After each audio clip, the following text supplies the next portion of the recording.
yoga problems. Oh, I got them.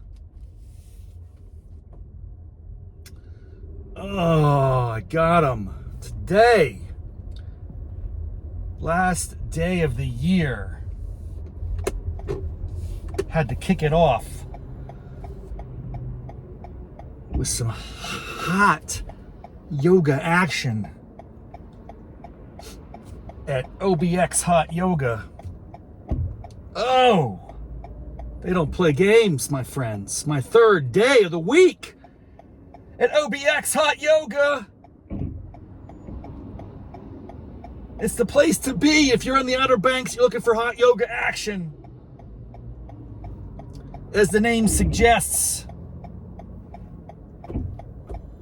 they don't play games. They bring the hot yoga action to the max. And it was good today, boys and girls. It was good. It's a great way to end the year and get level set for extraordinary New Year's Eve.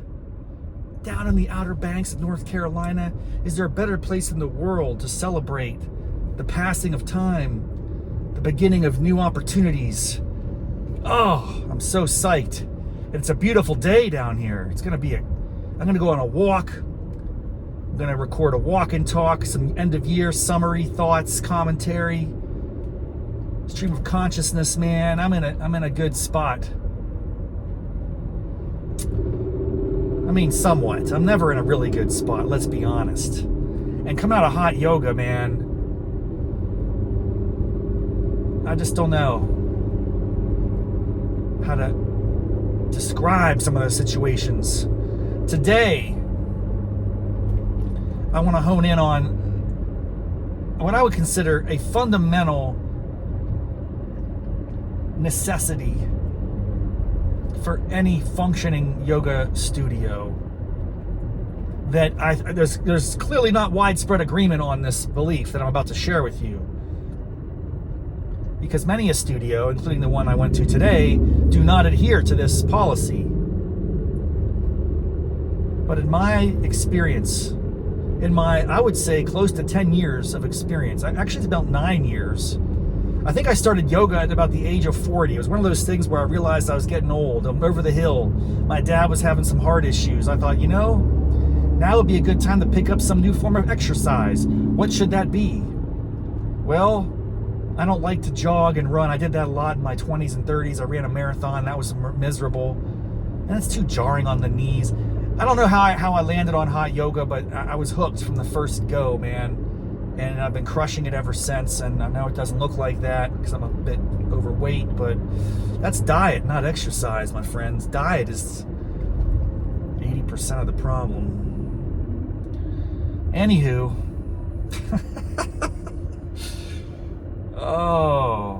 the aspect of a studio that I would consider to be essential, yet which many do not follow, sort of the norm I would like to accomplish or establish, is that you have markers for your mats. So you know how many mats you can fit in a room, There's a basic dignity to that knowledge. When you go into a room and you see how many mat spaces are there, and you know where you're going to put your mat, and the corner of the mat has to kind of fit up. I don't know if there's like a private label, or is there some type of informal rulemaking that exists about the size of a standard yoga mat, but I feel like they don't deviate too much. I feel like they're all roughly the same width, maybe not the same length. I've seen some really long yoga mats, like magic carpets, man. Where are you flying? Yoga mat variance is a fascinating topic. I'm going to explore that in depth in 2025. I think as a preview of where we're going in 2025, I want to get a little bit more intentional with each of the problems I discuss and make hot yoga problems less stream of consciousness as it stands today. I already have my stream of consciousness show. That's Raff Walk and Talk. I just walk around my neighborhood and I talk off the top of my head. What's going on? That's like pure Raff's brain. Pure cut.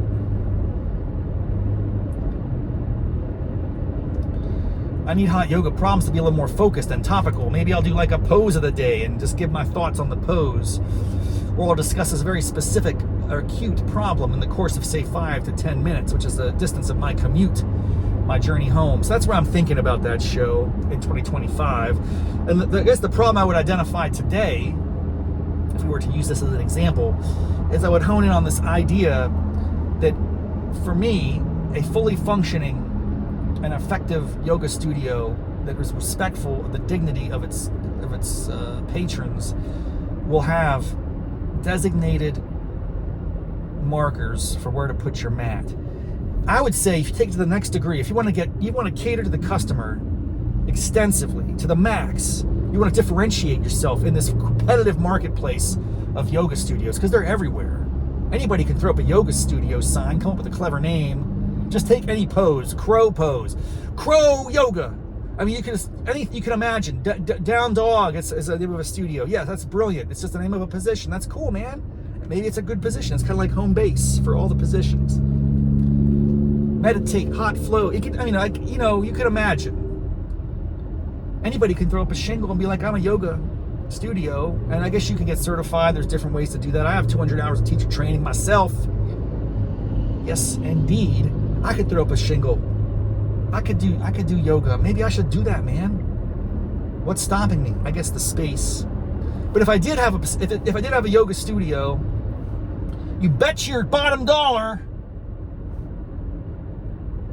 I would put markers on there where the mats are, and beyond that I would put numbers on the mats. I'd let people reserve by the specific location that they want.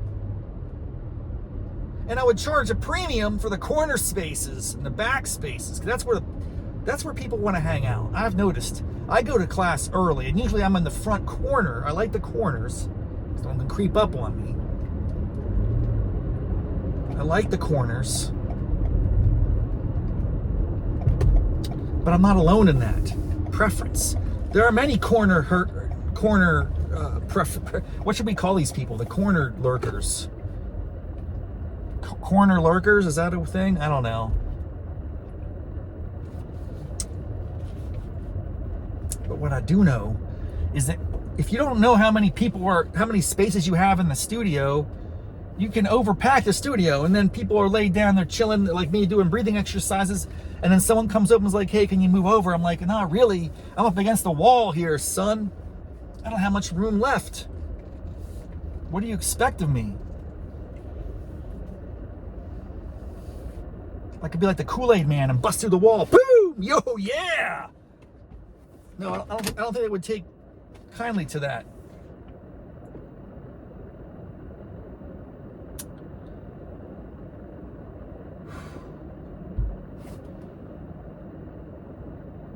So I just think if you don't have those markers, you're setting yourself up for a little bit of difficulty. I think it'd be easier to manage a studio if you knew how many spaces you had. You'd know like when to cut off and when to do your walk-ins and that sort of thing, wait list, etc. But if you could reserve a spot like you do at the movie theaters today, think about how revolutionary and transformative that has been to the movie-going experience. If I knew I could reserve a spot, I could save immense time in the course of my year, because I get to studio 15 minutes early. It's not because I like to just hang out and sit in the studio, although I don't mind it. I enjoy doing the breathing exercises. It's not a bad habit to be in, to be ahead of schedule. I'm not harried, I'm not rushed. But man, there are many a day when I'd love to just show up and roll in and know that I have a spot waiting for me, that I've reserved it. Spot numero uno in the top right-hand corner by the mirror, and I paid $5 extra for it. I mean, what would you pay for that? Maybe not $5, maybe an extra $1. I would throw an extra $1. I'd throw a Benjamin in there. A Benjamin's $100. I'd throw a George Washington. I'd throw a Thomas Jefferson, a TJ, $2, I think, for a premium space.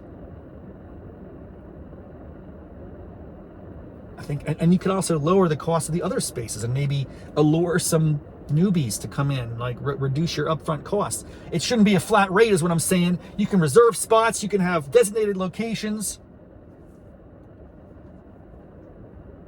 That seems like the opportunity. Now, how do you execute that on some of these apps and platforms? I'm less It's less clear to me how you do that. You'd probably have to hire a developer to create the website, and then what happens if you get double bookings? And, there's all sorts of complications that could arise.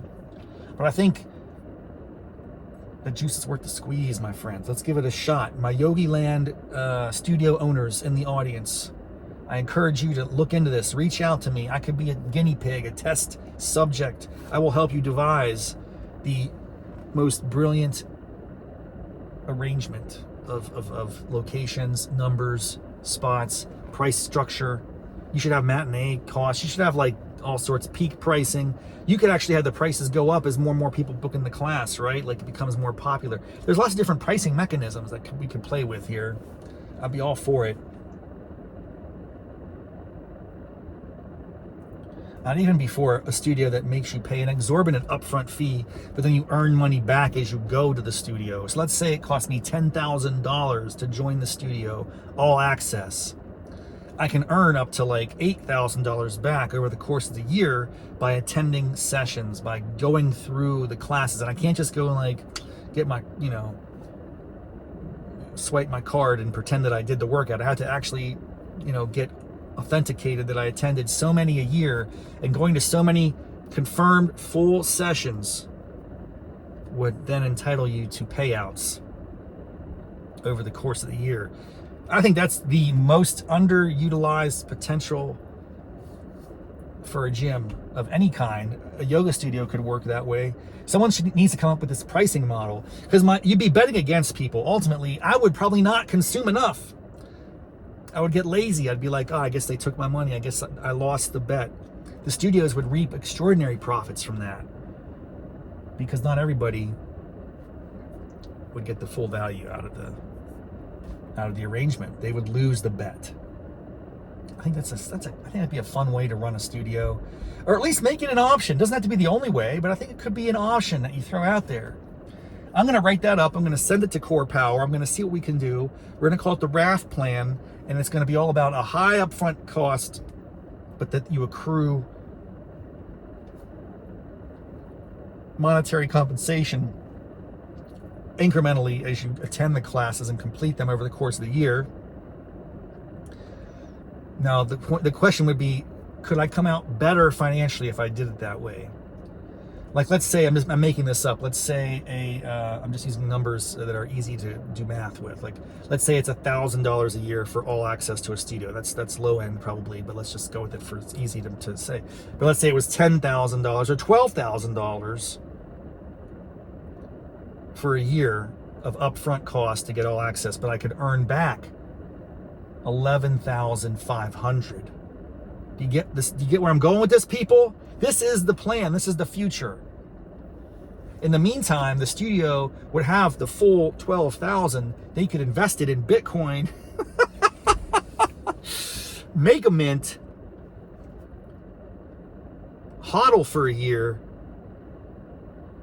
and everyone wins. You know what I'm saying? Let's make this happen. Crypto, yoga, upfront, full cost, full freight, bet against your client pricing. That's the Raff Plan. Let's bring it to life in 2025.